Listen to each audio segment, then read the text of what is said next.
भारत की आर्मी में average age है 32 साल। भारत की आर्म्ड फोर्सेस को यंग लोगों की सख्त जरूरत है, इसीलिए इंडियन आर्म्ड फोर्सेस ने अग्निपथ योजना लाई, जिसमें 17.5 साल से लेकर 21 साल के यंग और एम्बिशियस लोग अप्लाई कर सकते हैं। इन्हें भारत के अग्निवीर कहा जाएगा। ये एज लिमिट सिर्फ पहले साल के लिए 21 से 23 कर दी गई। ये ऑफिसर्स और सिपाहियों के बीच में एक नई रैंक होगी। पहले 6 महीनों के लिए ट्रेनिंग होगी और बाकी के 3.5 सालों के लिए एक्टिव सर्विस। नेवी और एयरफोर्स के लिए एक्स्ट्रा ट्रेनिंग भी होगी। पहले फेज में 46,000 यंग लोगों को भर्ती किया जाएगा और 4 सालों में ये नंबर बढ़ाकर 59,000 कर दिया जाएगा। इस पीरियड के दौरान उन्हें सैलरी भी दी जाएगी, जिसका सिस्टम आप यहाँ पर देख सकते हैं। इनमें से कुछ पोर्शन अग्निवीरों को इन हैंड मिलेगा और कुछ पोर्शन इन्वेस्ट होगा। इस इन्वेस्ट होने वाले पोर्शन में सरकार अपनी तरफ से भी उतना ही कंट्रीब्यूट करेगी और इस इन्वेस्टेड पार्ट पर इंटरेस्ट के साथ आपको 4 साल बाद एक लम सम अमाउंट दी जाएगी। साथ ही साथ 48 लाख का इंश्योरेंस कवर भी होगा। ऑन पेपर देखा जाए तो पुरानी रिक्रूटमेंट स्कीम के मुकाबले ये नए बेनिफिट्स बहुत ज्यादा है। तो लोग इस बात से नाराज क्यों हैं? पॉइंट नंबर 1, पिछले 2 सालों से कोविड की वजह से आर्म्ड फोर्सेस में भर्ती नहीं हुई।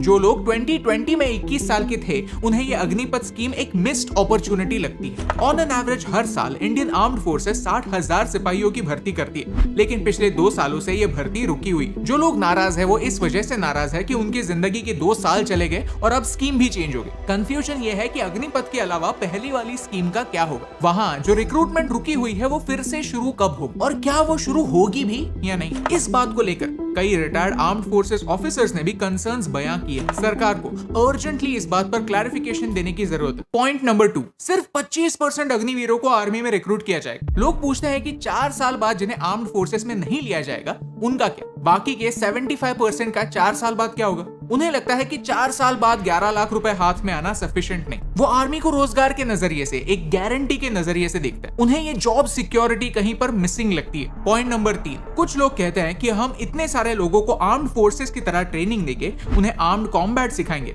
और फिर उनमें से 75% लोगों को छोड़ देंगे, तो ये लोग एक्सट्रीमिस्ट ग्रुप्स ज्वाइन कर सकते हैं। सवाल वैलिड है, लेकिन इसका कोई बेस नहीं, क्योंकि आज तक भारत का ऐसा कोई भी जवान नहीं है जिसने आर्म्ड फोर्सेस से निकलकर एक्सट्रीमिस्ट फोर्सेस ज्वाइन की हो। आपको नहीं लगता कि अगर हम आर्म्ड फोर्सेस की इतनी रिस्पेक्ट करते हैं तो उनके आदर्शों पर भरोसा रखने की भी जरूरत है? अब आता है प्रोटेस्ट। भारत दुनिया की सबसे बड़ी डेमोक्रेसी है और एक वेल फंक्शनिंग डेमोक्रेसी में प्रोटेस्ट के लिए एक स्थान है, प्रोवाइडेड वो प्रोटेस्ट पीसफुल हो। अगर प्रोटेस्ट करना जनता का अधिकार है तो उन प्रोटेस्ट को पीसफुल रखना प्रोटेस्टर्स की जिम्मेदारी। भारत की आर्म्ड फोर्सेस ने ये बात क्लियर कर दी है कि जिन लोगों ने ट्रेनें जलाई है, वायलेंस किया है, उन्हें इंडियन आर्म्ड फोर्सेस में कोई जगह नहीं। हाँ, उन्हें आर्मी में जगह जरूर मिलेगी, बस भारत की आर्मी में नहीं। उस आर्मी में जिसे भारत को जलता देख खुशी होती। इस बैकलैश के बाद गवर्नमेंट ने बहुत सारा क्लैरिफिकेशन दिया, उसे समझते हैं। आर्म्ड फोर्सेस का स्टांस क्लियर। उन्होंने फर्मली कहा है कि नई रिक्रूटमेंट स्कीम वापस पीछे नहीं ली जाएगी, क्योंकि हमें रिफॉर्म्स की सख्त जरूरत है। डिफेंस एक्सपर्ट्स ने भी कहा है कि हमें मॉडर्नाइजेशन की जरूरत है। हमने भारत की आर्मी पर एक पूरा वीडियो बनाया है जो आप यहाँ पर देख सकते हैं। साथ ही साथ यंग और एक्सपीरियंस लोग दोनों एक सही प्रोपोर्शन में होने चाहिए। तो इस नई रिक्रूटमेंट स्कीम के अंडर सरकार 50-50 रेशियो अचीव करना चाहती है। इसीलिए इस चेंज को भारत के सबसे हाईएस्ट रैंकिंग ऑफिशियल्स भी सपोर्ट कर रहे हैं। ये कोई पॉलिटिशियंस नहीं है, इनका कोई एजेंडा नहीं है। इन्होंने सिस्टम को हर दिन अंदर से देखा। सरकार ने ऑफिशियली एक डॉक्यूमेंट इशू किया है जो आप यहाँ पर देख सकते हैं। अग्निवीरों को एक स्पेशल बैंक लोन स्कीम के अंडर लोन मिल सकता है, जिसके बलबूते पर वो खुद अपने दम पर खड़े हो सकते हैं। जो फर्दर स्टडीज में इंटरेस्टेड है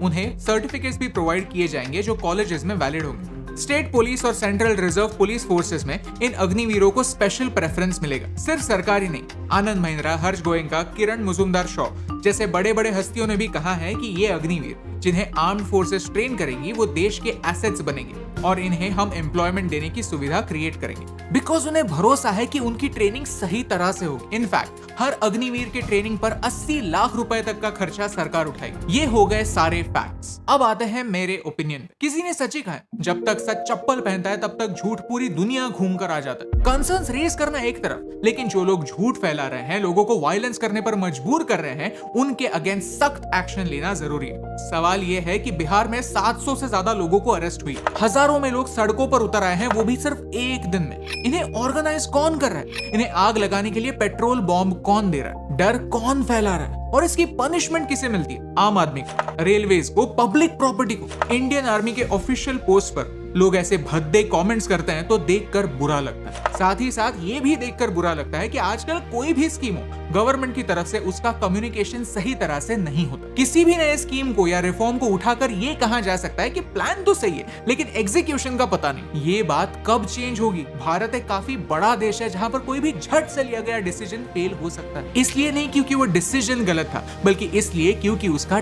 टाइमिंग गलत। हमें झटके से नहीं, लोगों का विश्वास जीत कर कदम उठाने की जरूरत है। 700 करोड़ की प्रॉपर्टी डैमेज होने के बाद डैमेज कंट्रोल मोड में जाने से क्या फायदा? थोड़ी समझ से, थोड़ी सूझबूझ से सारे प्लान्स लोगों तक पहुंचाना इंपॉर्टेंट है। उनके बेनिफिट्स के बारे में लोगों को कन्विंस करना इंपॉर्टेंट, नहीं तो एक के बाद एक ऐसे प्रोटेस्ट होते ही रहेंगे और देश जलता ही रहेगा। अगर आप हमारी बातों से सहमत है तो इस वीडियो को लोगों तक पहुंचाने में हमारी हेल्प कीजिए। अगर आप कोई एस्पिरेंट है जिन्हें इन स्कीम से एक्चुअल में प्रॉब्लम है तो हमें कमेंट्स में जरूर बताइए।